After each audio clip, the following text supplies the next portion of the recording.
Bonjour à tous, je suis en compagnie de Bruno Vandesdal, CEO de Linkso, qui participe du coup aujourd'hui à la conférence de InBank 2019. Donc Bruno, je vais vous laisser vous présenter et présenter rapidement Linkso. Bonjour, donc je suis Bruno Vandesdal, CEO et fondateur de Linkso.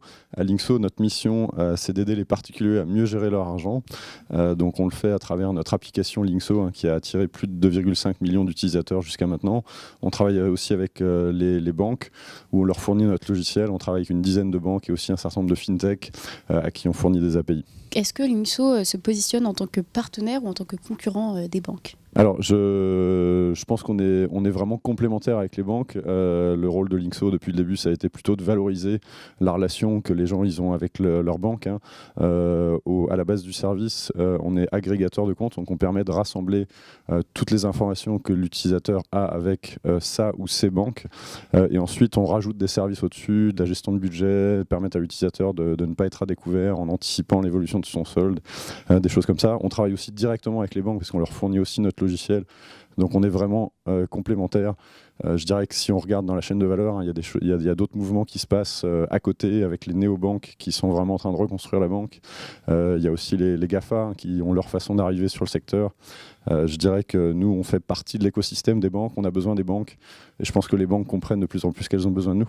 Quelle stratégie adoptez-vous face à une réglementation stricte quant à l'utilisation des données clients ? Alors j'imagine que vous parlez du règlement général sur la protection des données qui est entré en vigueur l'année dernière. Ce règlement, il y a rien de très nouveau finalement. On renforce les obligations de transparence et je pense que justement dans notre métier, on est vraiment au service de l'utilisateur, on met l'utilisateur au centre et c'est vraiment très important que l'utilisateur sache ce qu'on fait de ces données. C'est le cas depuis le début, on a toujours été transparent et rien n'est impossible à partir du moment où on est transparent avec les utilisateurs dans ce cadre-là. Et enfin, donc, comment voyez-vous l'avenir de l'open banking ?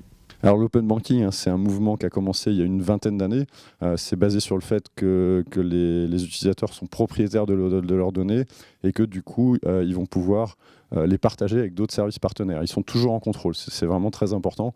Donc l'open banking, c'est faciliter justement ces flux de données à travers différents services partenaires pour finalement que l'utilisateur il ait une expérience très riche et qu'il puisse accéder au meilleur de tous les services dans une expérience riche et unifiée.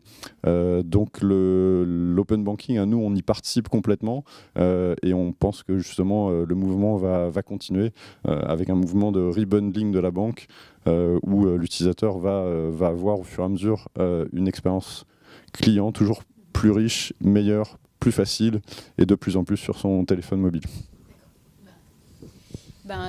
Merci beaucoup pour cette interview.